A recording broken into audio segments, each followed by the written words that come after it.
What's up, guys? Today's video is going to be a pretty detailed comparison between the Simagic FX wheel and the Simagic GT Neo wheel. I've been asked a ton, what's the difference between these two, which one I like more, what do you get for the extra money with the FX, and is it even necessary, now that the GT Neo is out? So I've had the FX for about a year now, close to a year now, and I've been using the GT Neo quite a lot over the past 3, 4 weeks, I believe it's been since I purchased it. So I know what I like and dislike about both of these, so let's get right to it. Right off the bat, the first thing to know is with the FX, you are restricted to the Simagic ecosystem. So if you're watching this video and you don't have a Simagic wheelbase, you can go ahead and write this one off. The GT Neo is the only Simagic wheel currently that has Maglink. So with Maglink, you basically undo these 4 screws around this plate, remove the plate, and then you can swap whatever quick release or adapter that works with your existing wheelbase to the new Maglink plate, and the Maglink plate will have a magnetic USB connection right here. So you can connect it to your PC and use it that way. So that's the first difference between the two. I would be surprised if any new Simagic wheels come out without Maglink in the future. It's a real nice feature to have. Me personally, I don't use it because I have a Simagic wheelbase, but it's increases Simagic's reach into the market, which is a good thing. All right, so starting with the body of these two wheels, the Neo is a composite plastic. It's carbon reinforced apparently, but I mean the feel of it is definitely plastic. It doesn't feel cheap though. I mean it's very sturdy. There's no flex. I can't get it to creak. So it's very solid. This back plate here is also plastic, but again, no flex in it that I can tell, even with the metal quick release. The grips on it are a sort of rubberized plastic. They don't have any real give to them. I know I said that in my first impressions, but you do notice it when using it, but I don't know, it's either I've gotten used to it or they've kind of worn in a little bit. I don't find it as big of an issue as I did when I first got the wheel. So that's, in my opinion, a good thing. But it does tend to hold on to oils and things like that more than the rubber grips on the FX. So the FX body is, the casing is aluminum, and then there's a 5 millimeter real carbon fiber plate on the front. So definitely higher end construction. The grips are rubber. They actually have a decent amount of give to them.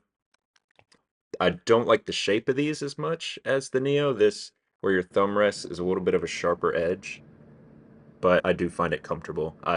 It's just not quite as comfortable as the grip shape on the GT Neo. The finish on the plastic body of the Neo is supposed to look like forged carbon. It doesn't look, I mean, you're not going to be convinced even from a distance really that this is real forged carbon. I don't think it looks cheap, but there's no texture to it or anything like that. Uh, so I mean, I think this pattern looks better being faux versus the more traditional carbon fiber pattern that's on the FX. I think if they went with that, it wouldn't look as good. The forged carbon gives it more of an interesting look. If we take a look at the buttons between the two, this is where they are very similar. On both wheels, it's a very short throw, nice and clicky. The Neo's a little bit louder. The main difference that I noticed, one, is the border of the button is illuminated on the Neo, whereas on the FX, it's just black. It's kind of covered in a plastic or rubber. So the only part that illuminates when the LEDs are on are the symbols of the stickers, or like this button here, I don't have a sticker on. The whole button is illuminated. So that is actually a plus on the GT Neo. Now, the downside with the GT Neo is the buttons have way more, I don't know if you can really see that on camera. Let me get it closer. They have way more play. side-to-side play. So sometimes, you'll be noticing your like logo on a button here will be crooked, which isn't a huge deal. It doesn't feel like the button's going to fall out or anything. It just doesn't feel, these have just enough movement to be, not too firm, but they definitely don't rotate quite as much. Now, that said, feature-wise, the buttons are basically exactly the same. So in the SimPro software, you can change individual colors for each button, and you can map telemetry functions to them. So for instance, you can have them flashing when the pit limiter's turned on, flags, or DRS, things like that. Now, another difference between these two that I noticed related to the buttons was the illumination. So the colors on the FX seem to be more precise. With the Neo, a lot of times, if you pay close attention, you can see the individual red, blue, green LEDs that are being mixed, to make the other colors. And in my wheel, at least, the whites color is not the same across all of the buttons. So if I make all of the buttons white, one is fairly noticeably off, and then there's one other one that's not quite as noticeable, and I don't think it really shows up on camera. And I didn't notice it until I started looking closer, but the one at the top left was really noticeable. So, I think it just goes to show, part of what you're paying extra for with the FX is just a greater level of quality control. The last difference, at least on my example with the buttons, are the stickers that came with it. There's quite a few on the Neo, like this arrow here on the left is centered. This one is a little offset to the right. This ignition logo is offset to the left. This was way more common than on the stickers that came on my FX. So I don't know if that's just a batch of stickers that came on my Neo, or if the stickers on the Neo just have, a lower level of quality control. I'm not sure. And now I'm even noticing like the gear icon here is, too low. So it's not a, it doesn't, I had none of the stickers where they went over the border or anything like that. So they're all usable, but if you pay attention, you can tell they're not quite as precise as the stickers on the FX. The FX wheel has 3 encoders. They are aluminum. They have a nice tactile feel to them, good amount of effort to move. They don't have any push functionality, but it's both left and right, and it's just an up signal or down signal is all that these do. Now, in the case of the Neo, you have 4 encoders. The encoders themselves are actually plastic, which from early reviews and just kind of my general expectation, I expected these to feel worse than they do. They don't require quite as much effort as the FX, but they are nice and tactile. You can, tell right when you get into the new slot. They have maybe a tiny bit more slot, but I wouldn't consider these cheap. And the plastic doesn't feel cheap at all. I mean, it's not cold to the touch. You can tell it's not metal, but they really don't feel as cheap as I was expecting. As of now, in the Simagic software, these are just an up or down signal. But in a coming firmware update, they're going to be direct input encoders. So you can have, this position 4 clicks over set to specifically, traction control 4, engine map 4, something like that for games that support it. Like I said, currently the Simagic software doesn't support this yet, but SimHub does, I believe. So that, if that's something that's important to you, that's a feature that only this has. These encoders are also backlit as well with a ring of LEDs. And I know in SimHub you can program just the LED that is where you have the encoder positions can be illuminated, or it can be a different color than the rest of the ring. So, there's a lot more customization with the encoders that this wheel offers over the FX. They're just, cheaper construction. With the FX encoders, as far as lighting goes, they are illuminated, but it is just a solid color that you can choose for each one.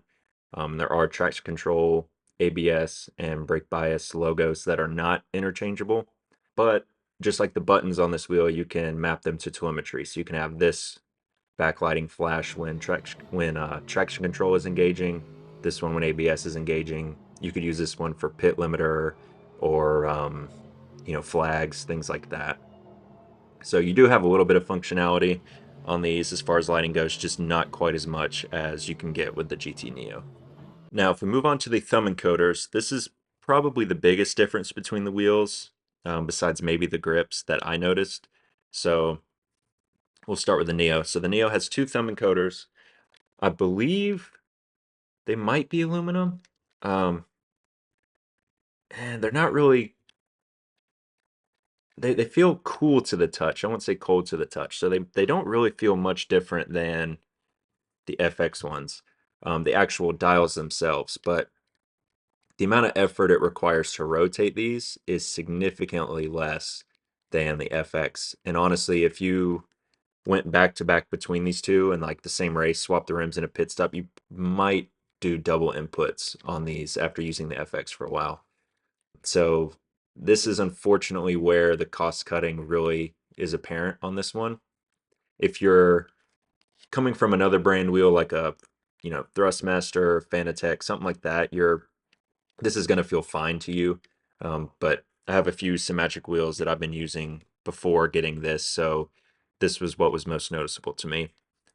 Now, on the FX, as I said, way more effort required to be moved, so it's way more precise.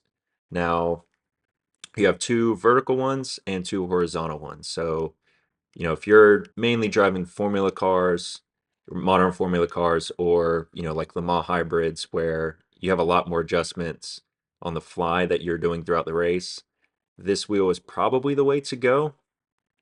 And just because of the ease of access. I mean, with the Neo, you do get, an extra rotary encoder and an extra funky switch, which we'll go over the differences in these in a moment. But just the ease of access of having two extra rotary encoders, without only having to move your thumb is very useful. Racing GTP, Cadillac, and iRacing, I definitely appreciated having these extra inputs. All right, so for the funky switches, the FX, you just get one center funky switch. The cap is aluminum, so you have up, down, left, right, twist left, and press down. Now, this is also a fairly big difference between the two. So not only is the cap metal on the FX, but I'm going to show you the length of it. The ones on the Neo, first off, the cap is plastic, so it definitely doesn't feel as good to the touch. Now, the actual rotation and clicking feels very similar, but I don't know if I can get a good look at that on camera, but the actual length of the knob is a lot shorter. So in use, I've found that it's harder to get, especially if you're making significant adjustment, it's harder to get a grip on these Neo funky switches than it is on the FX. Now, I would say these are much more conveniently placed than the one on the FX, but I when I first got this wheel, I didn't think I was going to notice a difference as much as I do. I had an endurance race where I had to make some really quick on the fly strategy changes, and it was harder to do using this wheel than it would have been on this wheel. And I think I would have to do more testing to really be 100% sure, but it felt like when I was rotating this fast, it was skipping some of the inputs, some of the clicks, where I haven't felt that in this one yet. So again, that could have been the particular sim I noticed this in.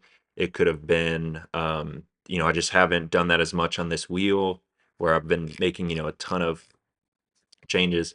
So I don't want to say conclusively that that's a difference, but that is what it felt like in that moment. Another big difference between the two is the Rev Light functionality. So as you can see on the FX, there's no Rev Light bar. So all you have is this logo right here has some LEDs under it. The unfortunate thing is you can't program them to, move in a line like, a normal Rev Light bar. It's basically one solid color. And it's kind of odd because I have had when I updated the firmware on this one time and didn't change to a wheel preset I had, it actually was functioning that way. And once I changed the wheel function, the wheel preset, it went away and I was never able to get it to work like that again. So I found that kind of odd. I've only had that happen once, but Otherwise, it can be, solid green, then change to yellow, then change to red, and then flash if you want it to. I find that kind of gimmicky, so I really just use it as a flash when I need to shift. Now the Neo has individual LEDs going across here, and you can program these individually exactly like you can any other Simagic wheel that has a Rev Light bar. So it is nice. Unfortunately, similarly to the buttons, the lighting is definitely not as precise as the LEDs on, say, my GT Pro hub. So you are going to notice a little bit of light bleed. Some of the colors aren't as, deep and rich as they are on those other wheels, but it functions perfectly fine. Customization's nice, and if that's something that's important to you, then that is a +1 for the Neo. Now, if we move on to the back of each wheel, there's also quite a few differences here. Now, eagle-eyed viewers will notice that I don't have the quick release that comes with the GT Neo on it currently. And now the reason is the quick release that came on it is slightly I'm not gonna say misaligned, but basically all my other Simagic wheels I can remove off the wheelbase, put them on, and not have to uh, recalibrate the center point of the wheelbase. Whereas with this quick release, I had to. It was 2 to 3 degrees off. And for how often I swapped between wheels, I found that annoying. Now, it is definitely a first world problem, as I said in my first look. And if if I hadn't been so used to for almost a year not having to recalibrate it, it probably would be less of a deal as well. So what I did was actually just swapped out for another Simagic 50 mil quick release, which I had laying around. The original plan was to put a small round wheel on this with no buttons, just for like historic Formula cars and things like that. But instead, what I'll do is mount that wheel to this quick release, since I won't be using that wheel nearly as much as I'll be using these two. So that was a good compromise for me. And it's easy to swap. You just take off the plate here, unbolt the quick release, and then as long as you have the 50 mil Simagic quick release, you can just undo these 3 bolts in the corner and swap out this board right here, so you can have the proper pins from the GT Neo. So yeah, the quick release that comes with the Neo is nice. It does have, this extra lip that these two don't, to make it easier to get on and off. But honestly, with this shaped wheel, you really don't need it. I think it will be more useful on the round wheel I end up putting it on, where you don't have, quite as easy of a reach to get to it. So this quick release, so this, like I said, this is the one that comes with the Neo. It is the same build quality as the other normal Simagic quick releases. It doesn't feel any cheaper whatsoever. And I confirmed with Simagic support. They said mine was not out of spec, that it's a new design, and that's probably where the difference comes from. So it'll be kind of unfortunate if all the future wheels are going to have this one. They're going to be, a different alignment than the other ones, but I'm still not convinced it's not just a QC issue with the Neo. Where this quick release just isn't put under as much scrutiny, but we'll see. So that's that with the quick release. Now paddles. With the FX, these paddles are real carbon fiber. You can see they're adjustable in width for both the shifters and for the clutches. So paddle shifters, nice and tactile. They're fairly quiet. I mean, they definitely have a click when they hit the magnet, but it's not loud for how tactile they feel. The housing is all metal. The arms are all metal. You have these nice anodized red finishers around the bolts. And the clutch paddles are fairly light, really. They're nice and smooth. They don't make any noise. The spring doesn't make any noise. So I really only use these for look left, look right. So, if the clutches are important to you and you actually plan on using that much, I'm probably not the best judge. But what I can say is the Neo clutches are a lot heavier. So I feel like if I was to use these for clutches, these would be easier to modulate the bite point than the FX ones. But the paddles in general, they are just in aluminum. The only adjustment you have is on the shifters here. The clutch paddles are not adjustable. And you can see the spring mechanisms are not quite as refined on the Neo. I mean, there's nothing wrong with them. It's still a metal, metal bracket and everything, but the spring on the clutch is exposed. You don't have the same nice finishers. You just have these little C-clips. So functionally, these are just as good. I'd say the paddles on the Neo feel a little softer. They're still fairly tactile, but they feel a little softer. And I think why that is you can see when I get the clutch paddle all the way back, I can still flex it a little bit at the end. Whereas on the FX, I can't really. So if I push on the very bottom corner of the paddle, I can get the actual paddle itself to maybe flex a tiny bit, but the arm of the shifter mechanism itself doesn't really flex. So I think that's probably the reason why this one feels a little less tactile on the Neo. But they definitely don't feel bad. I mean, if you're any wheel in this price point is not going to feel better than these paddles. I can tell you that right now. And before I forget, one last thing that I notice in use of these paddles is the Neo uses a countersunk slot and countersunk screws. And I find my natural hand placement tends to be right on those. So you can actually feel them.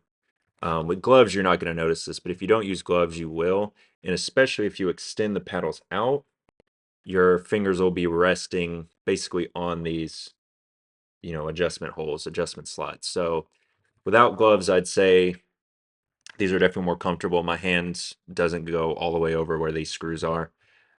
It's a very minor thing, and that's going to depend on the person, obviously. But it is something I did notice, and it's definitely not a deal breaker. It's just, I'm trying to go over every single difference I've noticed between the two in use. But yeah, I think that's really all the differences on the back of the wheel. I mean, they both use a USB-C port. On the FX, it is just for firmware updates.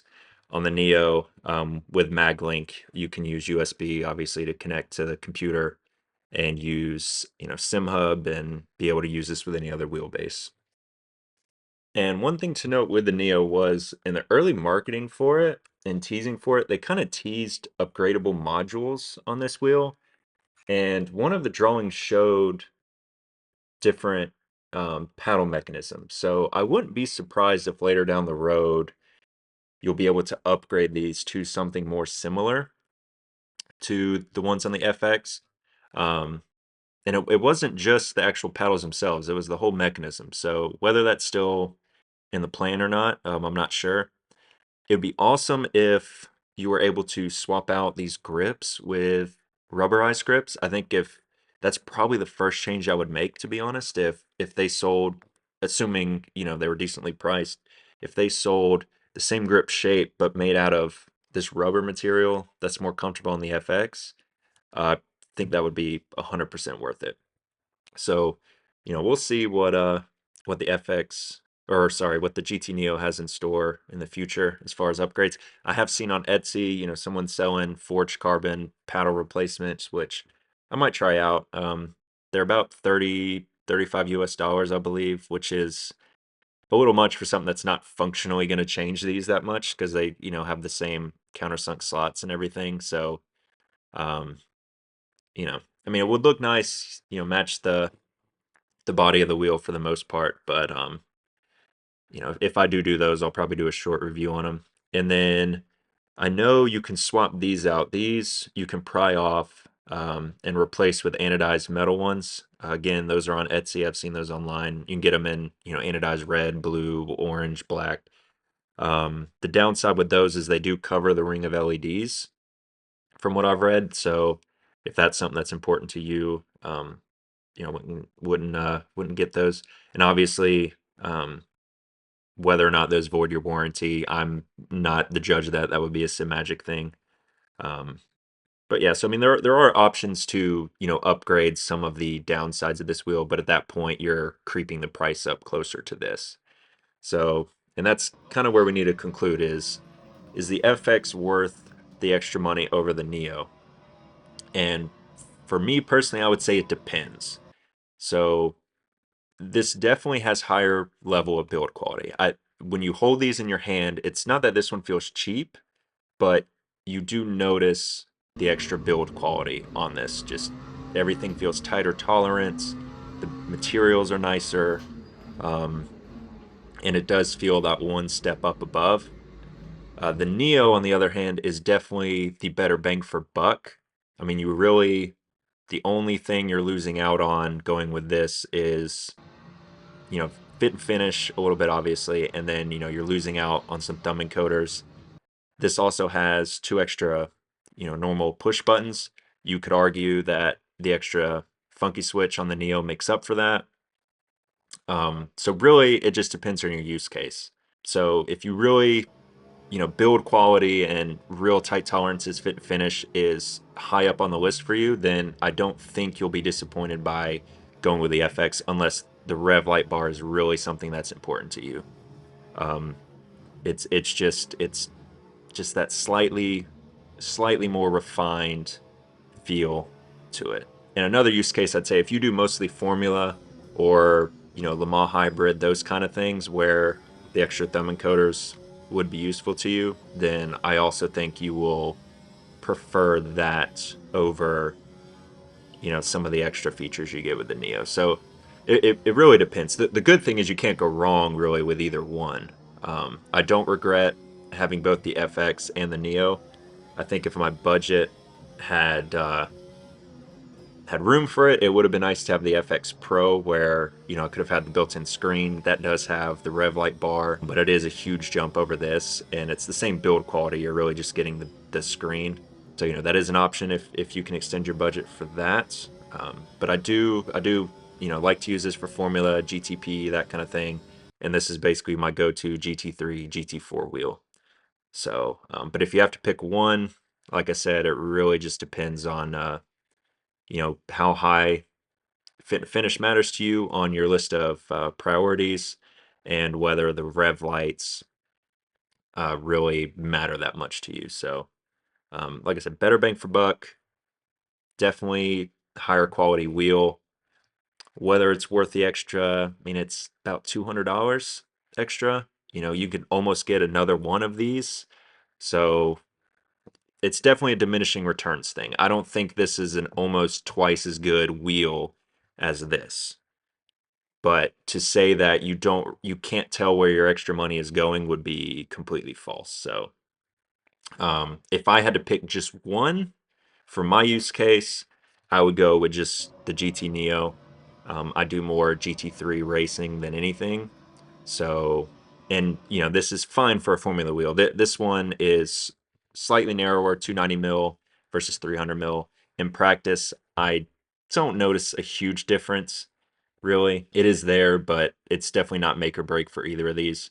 And this wheel works perfectly fine for, Formula racing. It's just, you have not quite as easy on the fly adjustment. And for, cars like the Formula 3 and iRacing, or, the SF Lite, where you're not really changing settings on the fly as much, this works perfectly fine for that. So this is probably the better all-in-one, unless, like I said, you're doing modern Formula cars and Le Mans hybrids as your main, type of racing. But yeah, I think that's really all the differences I've noticed in use. Both great wheels, and hopefully Simagic ends up coming up with a replacement for the GT4 that basically takes these features on the GT Neo but up to the build quality level of the FX.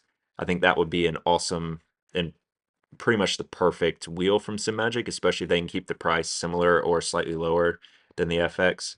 Honestly, I would be tempted to just sell both of these and get that wheel. But yeah, we'll see what the future holds. But yeah, if you've stuck around this long, I appreciate it. Hopefully this video helped you somewhat decide between the two. Like I said, it's going to be different per person, but I just wanted to go over all the differences I've noticed after using both of these for a bit. So you guys have a great rest of your day, evening, night, wherever you are, and I will catch you all on the next video. Thanks.